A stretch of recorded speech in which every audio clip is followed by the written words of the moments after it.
Hello. Welcome in to EnJen to Heart. My name is Jen Lynn. I'm the creator of Avant-Garde Branding. And today we're going to be talking about curiosity. So I'm awful curious myself right now in this moment. I came in and all of a sudden all my media assets are gone. So no intro, no outro, or none of the magical stuff that we usually have. And that's okay. We're just going to go straight live. So I hope that you guys have had a great, wonderful week. And I'm so glad to have you all join me back. And for those on the replay, I appreciate you so much for being on the replay as well. So it has been a great week. I got a wonderful surprise last night and yesterday, and that was a surprise tickets to be able to go see an artist that I love, and that was nice. So that's why I'm hoarse. And so I am going I was much hoarser this morning, so I think I should be okay to get through the episode. Hello, Crystal, my friend, my sister. I love you so much. So good to see you. Today we're going to talk about curiosity because it really is this force. It is a force. It is the key to unlimitlessness in my experience, in my opinion. So it has been a spark that has carried me through the storms of life. It has propelled me forward when the weight of judgment and regret might have otherwise held me down. In embracing curiosity, I've stepped into a boundless existence, an existence free from the shackles of preconceived notions, one where every experience is a thread in the grand masterpiece of discovery of life. So through curiosity, I have ventured into realms both tangible and imagined. It has taken me soaring through the clouds as a Pegasus, each beat of my wings fueled by wonder. I have delved deep into the dirt as a worm, marveling at the intricate ecosystems unseen by the human eye. Curiosity has held my hand through the darkest corridors of grief, so foul and lonely it seemed endless, only to reveal the hidden doors leading to the most marvelous freedom. It has been the force behind the creation of muses, inspirations that dance like fireflies and as twilight in my thoughts. Curiosity has been my companion in disappointment. It's taught me to sit with my dreams and listen, to really listen to what they're trying to teach me. It has guided me to clarity. It has unveiled the laws that weave through existence like an unseen yet ever present melody. I have come to understand that we're all doing the best that we can, that there is no separation, and that curiosity has dissolved the walls that would otherwise divide in my experience of life, and does reveal the interconnected web of humanity and far beyond, right? I would be remiss to not credit curiosity for teaching me how to play among and become the iconoclastic that I am, right? Playing among the gods and the goddesses, to see and mold and irritate others in a way that moves them, both in their own masses and also into action. So through this design of dance, curiosity allows me to experience bliss and joy of becoming a shapeshifter and artist every single day. Thank you so much, Chris, for your love of my look today. It has allowed me to have that transformation, right? As transformation has been as much about creation as it has been about connection, using the fluidity of identity to inspire others and expand the borders of our own realities, right? Curiosity isn't always comfortable. It's asked me to shed layers of myself, to embrace vulnerability, and to step into the unknown. It has challenged my assumptions. It forces me to see the world and myself in a raw, unfiltered light. Um, but in that challenge, it has also offered me the greatest gift, and that's freedom. And that is the freedom to create, to love, to fall, to rise. It is a teacher of paradoxes, and it whispers to me that to understand, one must embrace not knowing, and to gain, one must be willing to lose. To soar, one must be sometimes willing to burrow deep into the earth. This paradoxical wisdom has truly been a balm to me, to my experience, and it urges me to lean into the messy, the wondrous, the uncharted territories of life. This power of curiosity has also revealed the genius within me, a mind attuned to my utmost desires and my core values. It's led me to the profound realization that every experience, no matter how painful or joyous, is a stepping stone toward something different. Even the darkest nights have their stars, and even the most treacherous journeys have their treasures. And through all this, curiosity has deepened my understanding of the human experience. It has shown me that life is a spectrum of emotions, challenges, and triumphs. It has taught me to see the beauty in our shared struggles and the profound potential in our individual journeys. So every moment is an opportunity to mold and to inspire and to transform and to dance in the dualities of existence and emerge both as a creator and a mirror, right?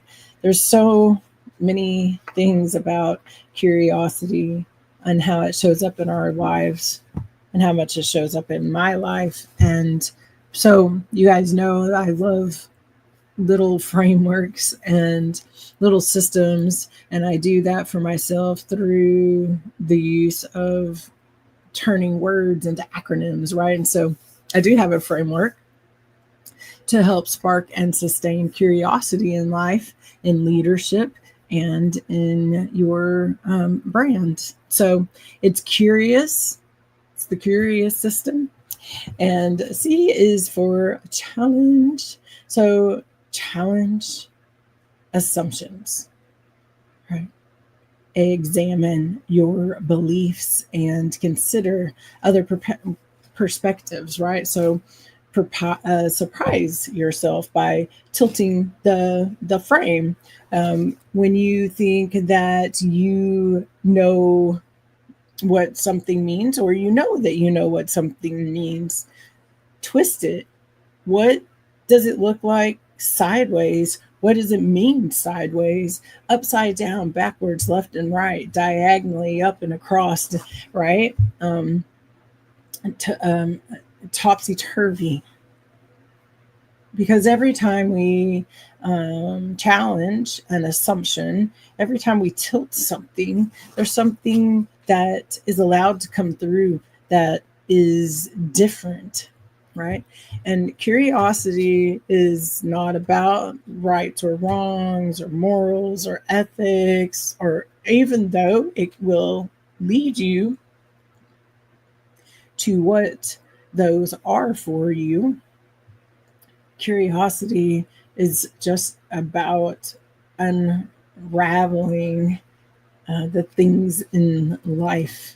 And so I also want to add and welcome in Indigo Twin. Thank you so much for being here. And hello, beautiful. Possibilities are infinite with Riseability, aka Sharon Byrne. So wonderful to see you. If I cannot see you, if you're on Facebook or on, looks like maybe I might not be getting LinkedIn comments either right now. I'm not sure.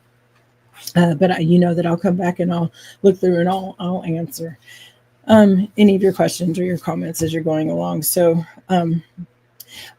one thing that I wanted to say is in the paradox of paradoxes that is curiosity, is that there's another. Curiosity will and can lead you to being able to know how to be compassionate with yourself, and also then therefore with others. And curiosity will lead you to that. And to wield curiosity as a limitless key, we need to understand how to be compassionate with ourselves. So compassion and curiosity, they go hand in hand, right? So when we're examining what our beliefs are, when we're considering other perspectives and all of those sorts of things, with curiosity, compassion needs to be its companion and asks to be its companion. Then we can do so without judgment of ourselves. And I want to be clear that when I say judgment, with curiosity and of ourselves, when we're looking at our belief systems and examining what they are and examining how we feel and what we feel and all of those things, compassion allows us to do that in a way that it doesn't stick to anything. So our mind, our brain, it judges. It just does. That's what it does. It judges, it weighs, it analyzes. It needs to know the data, the why, the how. And that's all the natural curiosity that was running. Those are the questions that we use in curiosity. And so those are always going to be running. I hear all the time, not in a judgmental way. I'm not judging, right? And that in of itself is a judgment, and a sticky one. That the constructs of our experiences and society says that we have to say that, especially if we're awake or woke or conscious or aware, or we practice mindfulness and all those things as it is that we go along. There's that precursor that I don't mean this in a judgmental way. No. And so like when we step into audacity and when we step into unapologeticness, we don't say things like that anymore, because there's no need to. Because really the truth of the matter is that you are judging, and that gets to be okay. What we try not to do is allow that to close off our hearts and our compassion to ourselves and to others, right? But the judging, the analyzing, the weighing, the data seeking, all of that is normal. That is curiosity. Okay. So we're going to, in fact, the very last part of curious, the S, is making questions a habit. And questions start with why, when, where, how, right? And then they analyze and they come up with these judgments, these thoughts, these about what all of that means. Even as we're listening to somebody else, even for asking somebody else questions, our mind is still putting all of that into its own language and sentences so that it can understand. Okay, so let's be unapologetic about it. Okay, and let's just ask questions. Let's just look and see. When something sticks, we know, and what I mean by sticky is that if we have an ethic, a moral, a religious or spiritual belief, especially, that say that to speak a certain way, dress a certain way, do things certain ways, so on and so forth, are right or wrong, and or say these other things about you, it will stick. So a lot of times we might call that being triggered, and different labels like that to explain that process. But when it sticks, all it is a message to you from you. The compassion is needed.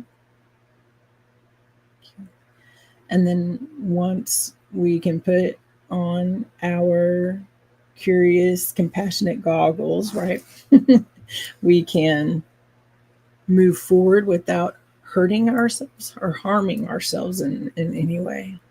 Does that make sense, guys? Also, just if you have questions or anything, comments, please throw them out there. And in fact, I want to know, what have you all, like, what's the most important question, or the strangest question, or the most beautiful question that you've ever been asked, and or asked yourself? What's the most empowering question that you have ever asked yourself? And saying it out loud, right? You realize that that's that special kind of place that curiosity can take you. Because in this moment, I even have to pause to be able to answer that for myself.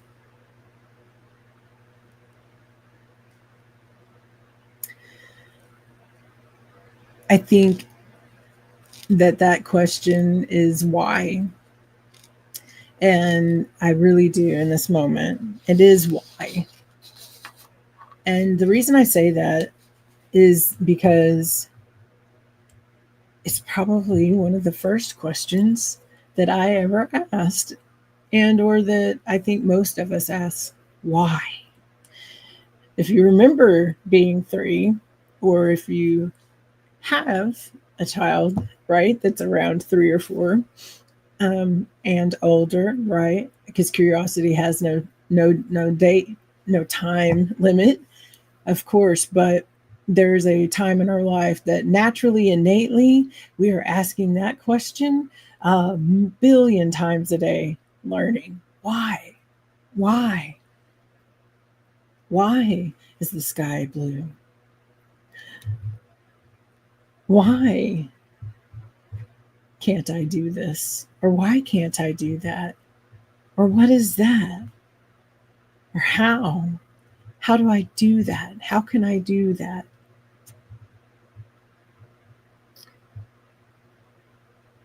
These questions form our understanding of ourselves and the world around us. I remember always being very inquisitive. Inquiring minds want to know is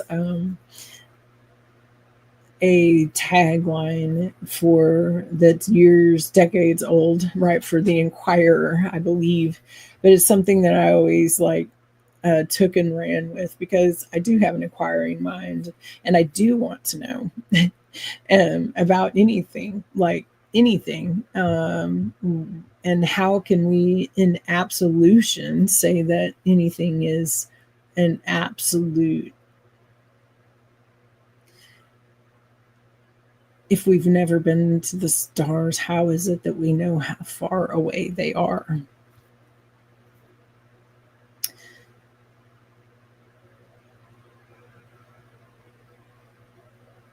Right? Like, we only know the answers to things through experimentation. And so sometimes questioning the stories, I would say all the time, questioning the stories that you believe, the stories that you're told, and the stories that unfold around you. Why? Be questioned. Question yourself. The U is for unveil the unknown. And we do that by embracing uncertainty, and by stepping into mystery without needing all the answers. So, as curious is, even curiousness needs rest, and it needs repose, and it needs a breath, and it needs a moment of pause.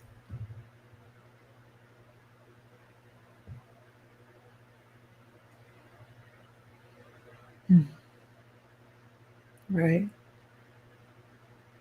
That it wants to know everything, but it doesn't have to know everything. And that's a beautiful place to also be able to enter into the position of being able to be all out curious about everything, but then also be able to not know everything, not have to know what the answers are, to be able to say, I don't know what the answer is to somebody. That you don't know what the answer is, but you'll find out. You'll do what you can to help them figure it out, whatever it is that may be. To sit in a moment where you need your mind to stop, you need it to slow down, you need curiosity to take a nap, and to be able to say, ooh, you know what? Curiosity, let's take a nap. For right now, let's just not know. Let's just breathe and enjoy and be. And if you have a super curious mind, a super active mind like me, that's kind of hard at first, but the more you practice and the more you bring that breath in and the more you challenge curiosity, right, you'll also learn how to bring yourself to a moment of being able to also pause it so that you can just be comfortable in the unknown. Hello, Leslie. It's so good to see you. I'm so glad you're here.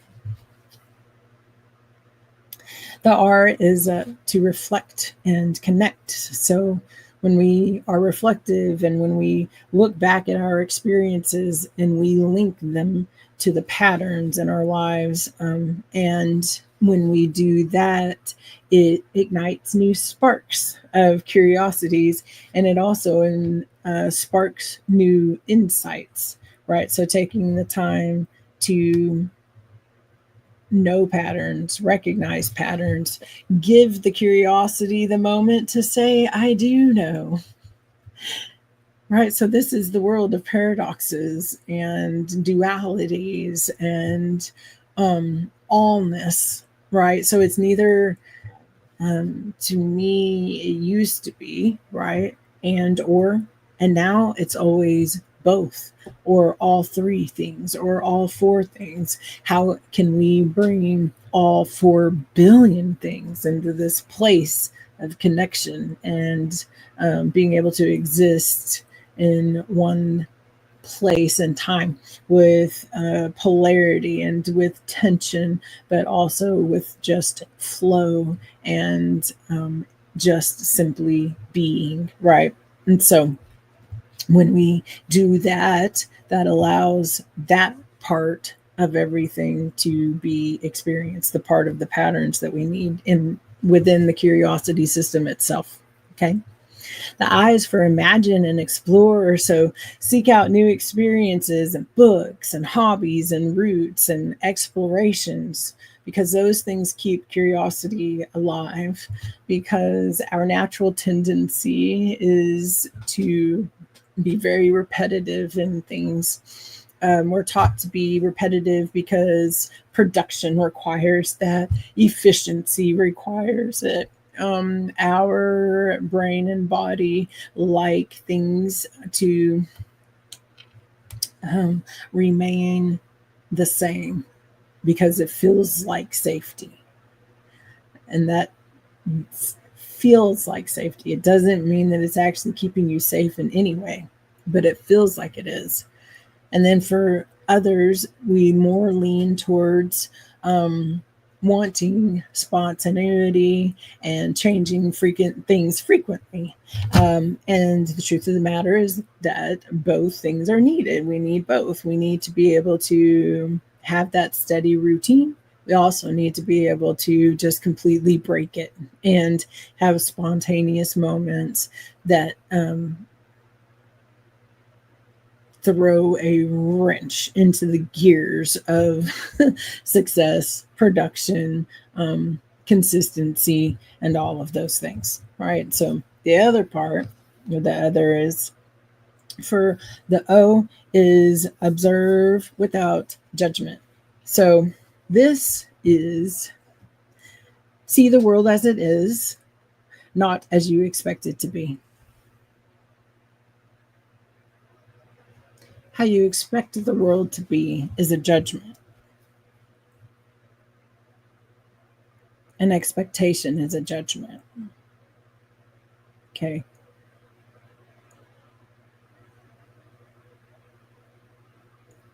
If we can also practice not having the boundary or of expectations or the judgment of expectations, then that allows us to see the world as it really is.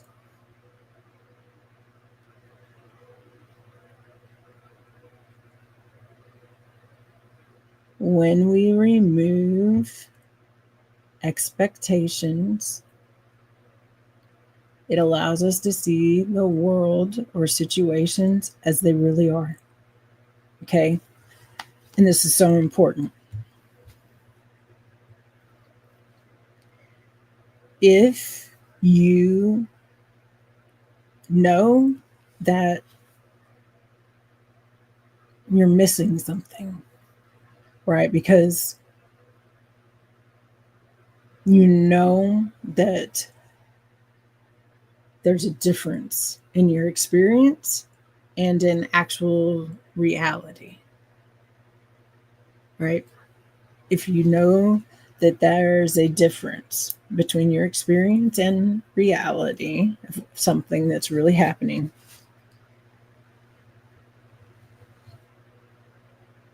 and you can't see the reality, like there's something blocking you being able to see the reality, it is your expectations. That's the barrier that's keeping you from being able to see what really is happening.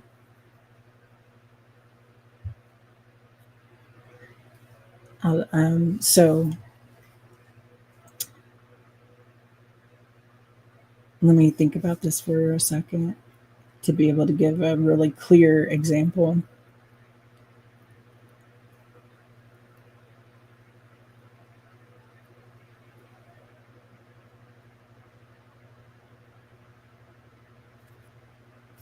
Okay.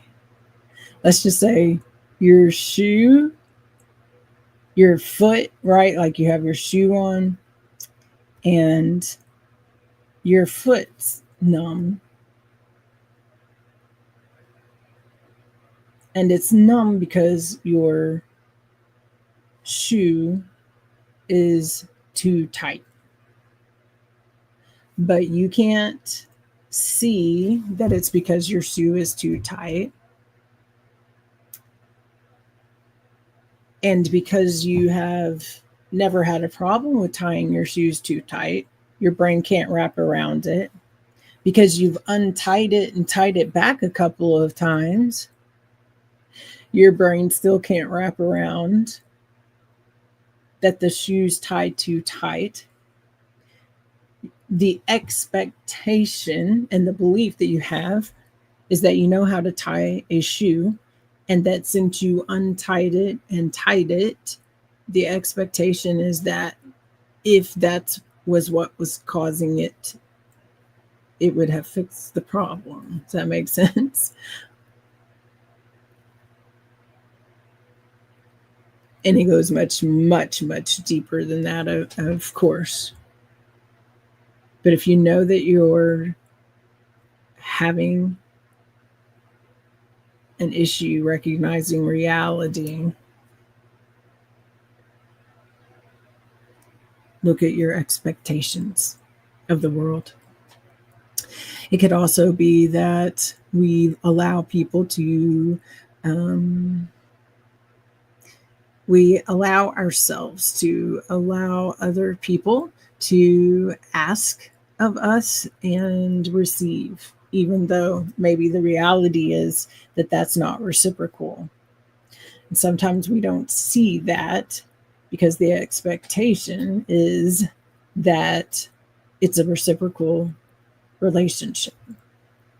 So I have that expectation that it is. So that allows us to see that in that kind of instance, that denial, possibly, right, is the what's happening, but it's because you have the expectation that the person you entered into a relationship with is going to be reciprocal. Okay. And there's so much to that. I could probably do a whole lifetime of that to be able to recognize those things, but we don't have the time today, darlings. So I'm going to move on. And the U is to unlock playfulness, right? So engage like a child with wonder and humor and adventure, because play fuels discovery. When we play, we get curious. When we play, we give our curiosity a magnifying glass to look and see. We give it a microscope. We give it the ability to look and taste and touch and smell and know in a different way, right? So play also opens us up to simplicity, right? So, and even in this moment, as I'm saying that out loud, I'm like, oh my gosh, right? I always overcomplicate things. Why so serious? That's a question that's asked, like so much. It's been a famous campaign even for Batman and Joker, right? Why so serious? And I've always been serious. I'm intense, I'm serious, I'm deep, right? And all I have to do when I feel that way or when I hear that is that I know that I need to stop and I need to play. I need to bring play into the matter. And what I mean for that is that, like, things like, if you're playing outside when you're a kid, like I can remember being outside playing and like having a little like scrape or a scratch, and didn't run inside to get toilet paper or napkins or band-aids or anything like that. We would sometimes do that, but then other times if we're out walking, maybe a block or two away from home, or when we were growing up walking in the woods, that's not necessarily, you're not going to run back home. But what we might do is use something else, right? We might look and find a leaf and turn it into something magical to be able to put on to that. We might stop the bleeding with our gum, right? Because, and that's just like, and I know even as the medical side of me is like, germs, don't do that. But that is the simplicity of how we can solve problems and how we can solve issues, right? That it is that we're experiencing. And anytime that we are stuck on a question or stuck on trying to solve something and you just can't get it, or if you're experiencing writer's block or creativity block, play, get up and play. That's it. Get up and play. Play will absolutely 100% every single time without a lot of effort needed remove any creativity block. It's very simple. So simple. Just let yourself run free. Just let your imagination run free. And the S we talked a little about before, but that is seek questions, make questions a habit. Why is this way? How does this work? What can I learn here? How can I unlearn here? How can I change what I've learned here? How can I flip that picture around, right? How can I challenge my assumptions and all those things from the very beginning when we started talking? So that's the system of curiosity and or curious.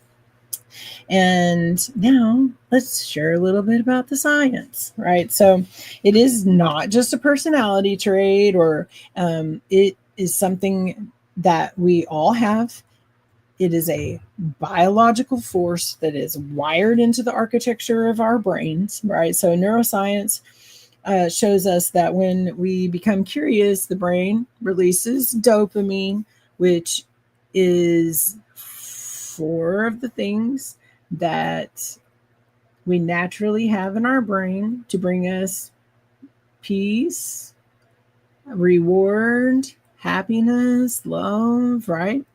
So dopamine is a neurotransmitter, and it's linked to motivation and pleasure. So in curiosity, it doesn't, dopamine period does not spike when we receive an answer or when we receive something, that when we're pursuing something and we finish the thing that we were pursuing, right? That's not when we get the dopamine. That's not when we get the pinnacle of that. We receive the pinnacle and experience the pinnacle of that in the pursuit of. So it spikes while we're being curious about the answer, not when we know the answer. It spikes when we anticipate what something is. Okay. And so that means that the true reward of curiosity isn't the solution, but in the journey towards it. So this anticipation activates all the brain's learning centers. It sharpens our memory, our focus, and our creativity and our problem-solving skills. So when we allow ourselves to follow curiosity, we are literally optimizing our growth, especially of our mind. It is built in. It is a neurochemical GPS, right? And it pulls us forward and repels us through challenges. It makes discovery addictive in the most beautiful way. And last week we talked about addiction. We talked about dose, which is dopamine, oxytocin, serotonin, and endorphins. So if you want or need me to link that for you, let me know in the comments and I will. Because it's good stuff. Oh yeah, yay, right? So you're very happy when you're learning something new. And I love to hear that. And that means that you are wielding your curiosity in your life, in your life's garden, tending to it very, very well, right? And that it is bringing you pleasure, and that's what it's for, right? Like, we're not supposed to deny ourselves rewards, awards, pleasure, desire, any of those things. And if we use our mind and our brain and our bodies in the way that they're designed, then we can use less of or none of the outside external things that we use for relief and release, and the addiction that we have changes. See, I have an argument that we are actually built for addiction to dopamine, oxytocin, serotonin, and endorphins. That's our daily dose. And so when we do these things and we receive our daily dose, then we can move through life without having alcohol, drugs, sugar, caffeine, whatever it is, all those outside things that we become addicted to And the reason that we become addicted to them is because they stimulate what is already inside of us, what already exists, and they bring it to this height that is needed in our bodies, but also in such a way that it's over what our bodies need. And so it's a process. It is definitely not something that happens in a day. But if you have addictions, well, you do, because we all do. But as we look and question and allow curiosity to come in and help us along with that, we can steer that back to the safety and the regulation that our body naturally has for us.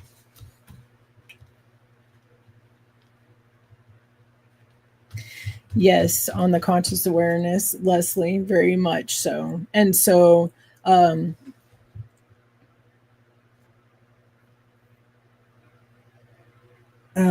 I was reading something. I was trying to remember really quickly as you said that.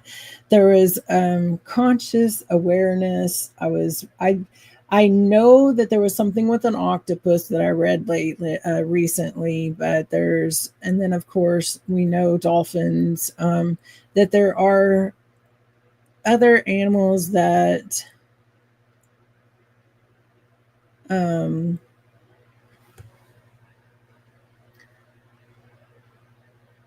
show awareness and consciousness. And of course, they speak it in different ways, but I'll have to go back and looking through. And if I do and I find it, I will let you know, because I know you're also very fascinated by all of this. So, and I do. I think that I believe that everything has awareness and consciousness.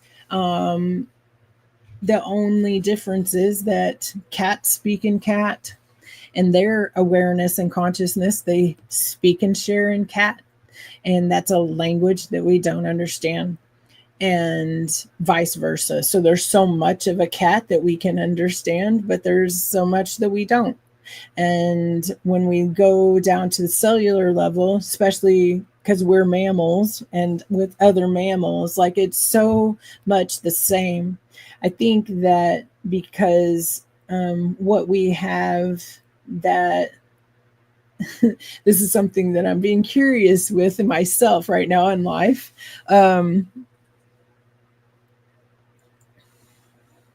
Yes, right. They both affect each other. They absolutely do. I believe that too, Leslie. And I also think that the observation does. And I think that what we have more than the rest of the animal kingdom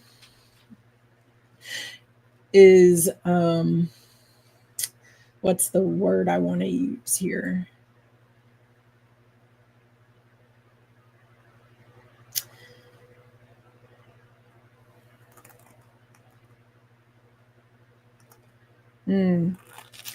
What we have as humans that the rest of the existence does not have, I believe, is narcissism.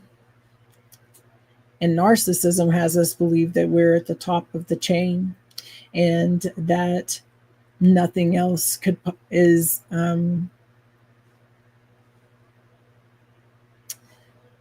capable, right, of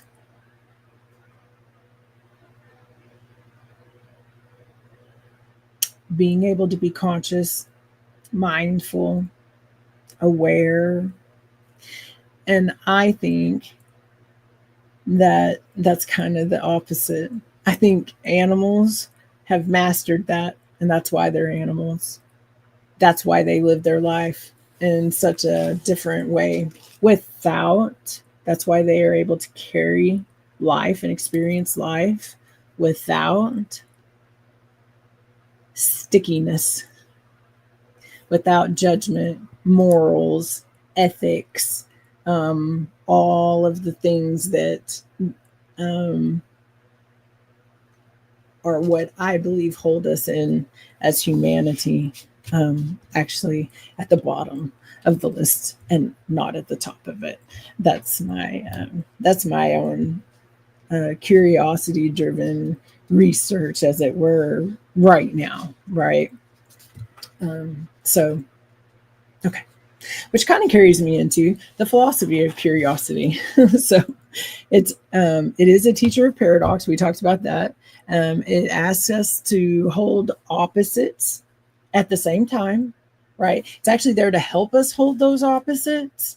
And when we can admit what we don't know, no, I'm sorry, we can soar and gain knowledge by losing certainty, right? So that's why I said earlier it's both delicate and fierce, right? It's both wonder and discomfort. It is hot and it's cold. It's yes and it's no, right? It is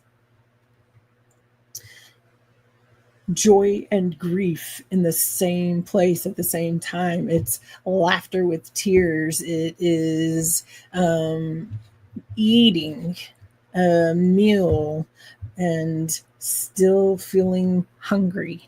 It's tasting. It's the salt and sweet. It is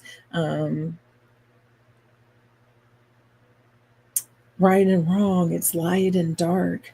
It's pink and yellow. It is a sunny, cloudless moment with a rain pouring down without seeing a rainbow, right?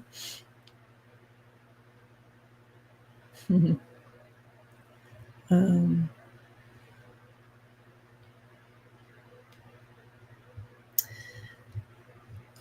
And Leslie said the difference is you see it as the dog knows he's in the room, but he doesn't know that he knows it. And that's where I think that he does know that he knows it. But we'll talk about that on another time. In fact, maybe if you want to, like, let me know, and we'll have a discussion live on an EnJen in a couple of weeks if you want to. I would love to just have a conversation about all the possibilities between consciousness and our mind and our brains and all of the differences there, Leslie. So let me know if you want to do that, because I would love to.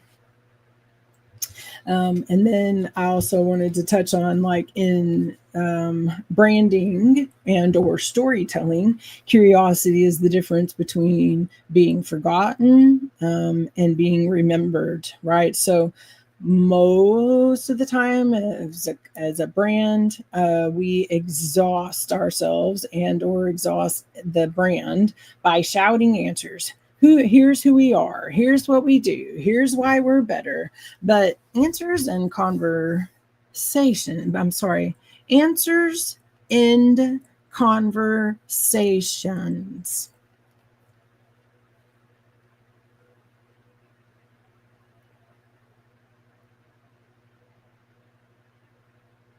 Answers end conversation. So I want you to think about that, right? Especially if you are an entrepreneur or a solopreneur that's with me today, and or if you're a CEO or in sales, marketing, ads, if you work at the grocery store, if you are it doesn't matter, really.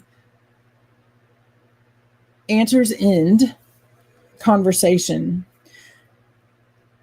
So industrialism has taught us and creates and lives inside of a system that says that the faster we can figure something out, the more efficient we can become, and the more quicker we can know, and the quicker we can move along, and the faster we can do this, and the more this thing gets to get done, and faster.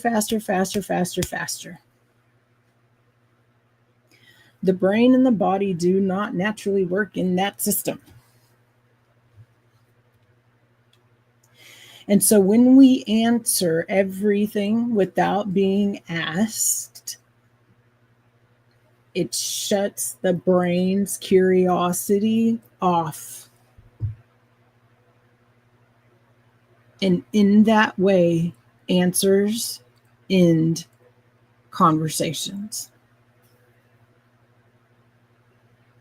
Curiosity begins them.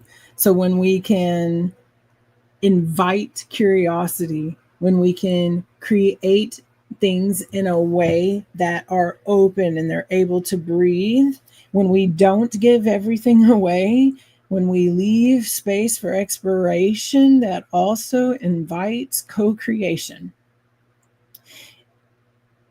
It creates a space for others to ask questions, provocative questions. It introduces mystery, it sparks wonder, and when we do that, it transforms the experience into something that is natural, that is transformative, and it takes our ideal investors. And as a reminder, I'll say that our ideal investors are anyone that wants to work with us because we are investing in each other, not in the solution. We're investing in each other. So when we do that, we're able to take it from a place of passiveness into active participation. When people are curious, and they can bring their own imagination into something, they feel like insiders. They feel like explorers. They feel like co-authors. They feel like they're writing the story with you, right? And so this creates community. That is what creates communities. People are committed and engaged and emotionally invested when they're able to be curious, and when everything is is open and also enticing. With branding without curiosity is manipulation, not invitation.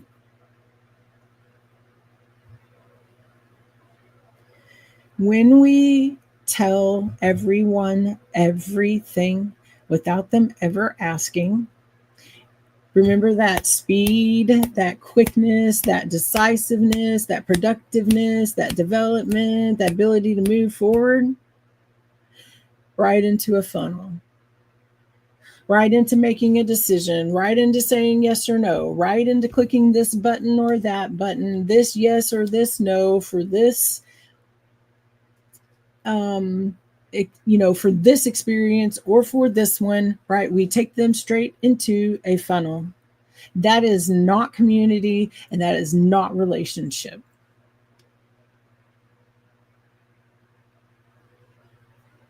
If you want community, if you want relationship, if it's a movement that you're really trying to create, it is through curiosity. Stop telling everybody everything. Now, there's the other side of that where there's gatekeeping, where you don't tell anybody anything because you don't want them to be able to have the results that you have, or because you want them to pay for the VIP experience, or because you want them to do this, that, or the other. That's gatekeeping, and that is also manipulation, right? So there's this spectrum, of course, like everything else. In the sweet spot is in the middle, and it is guided, and the flow of that is guided by curiosity and invitation. Okay. So together, these three dimensions, right, all reveal curiosity as neurochemical, as philosophical gate, and as a branding strategy that transforms relationships. As we close today, I just wanted to say that, first of all, thank you all for being here. I appreciate you all so very much. And I want to invite you to embrace the curiosity that dwells within you. Let it be your guide and your muse and your companion, and let it do so in a way that's different than what you're used to. Let it take you to places that you fear and the places that you dream of, right? Let it remind you that life's greatest gift really is not the destination, and it is in the journey, right? So that's not just some bullshit um um what's the word I'm looking for? Cliche, right? It's not just a bullshit cliche. It is in the journey. Remember that you actually, within your body systems, are receiving dopamine. Okay? It's in the pursuit of. It is literally the journey. But sometimes that journey, as we all know, right, can be through clouds, and it can be through dirt, and it can be through grief, and it can be through freedom. It can be through judgment and understanding. It can be through separation and unity. It is in curiosity that we discover the infinite possibilities of existence. And it is in curiosity that we will find not just answers, but ourselves. And when we find ourselves, we were able to look out into the world and see others.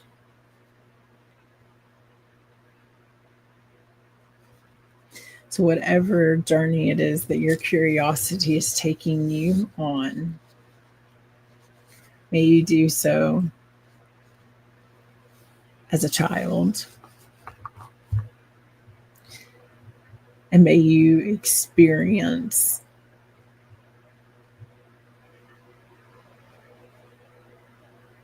the freedom to understand that it's all a story, and that curiosity will lead us through that story.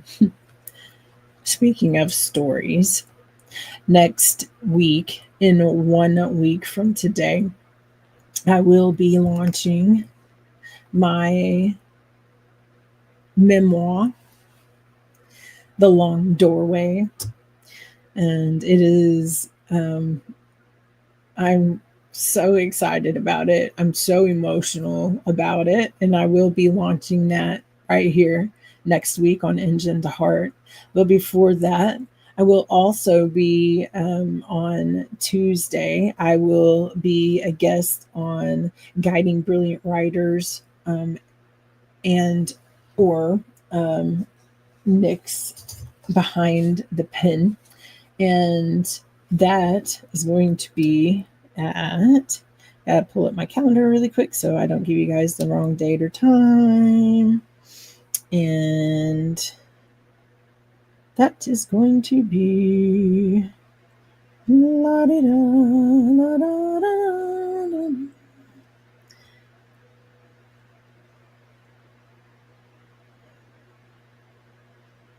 okay, that's what I thought. That is at 5 Central Time next Tuesday, so September the 2nd. And so there's a few things. I'm going to be talking about the book. I'm going to read a little bit about the book, but we're also going to be playing some games, a game, and I am going to be giving away 3 books, not just signed, but truly inscripted with a message from me to you. So if I know you, that will be very easy for me to do. And if I don't know you, that will also look like jumping on a call with me and getting so that I can get to know you a little bit, because I want whatever inscription it is that I put on the book to truly be personal to you and come from a place of real connection. And I'll be talking about a little bit more about like that and what that entails, but it's not Just the Long Doorway. If that's the book that you want, great. And if not, you can choose from the 7 other books that I have co-authored in with the 40 ish, give or take a few other people that I have co-authored with. So look out on the pages. I'll be sharing what all of those are, just as a reminder. And come see us, come celebrate with me. This is a huge achievement. I'm so proud of it, and I want to be able to share it with all of you. And I am sharing it. And just your presence here every week or every day, in any way in my life, has channeled and given me the focus, the strength, the courage, the all of the things that I needed to be able to accomplish this. Thank you all so much for your presence and participation in my life. I appreciate you all so, so very much. I hope you have a wonderful week, and I'll see you at Tuesday on The Person Behind the Pen. Thank you. Bye.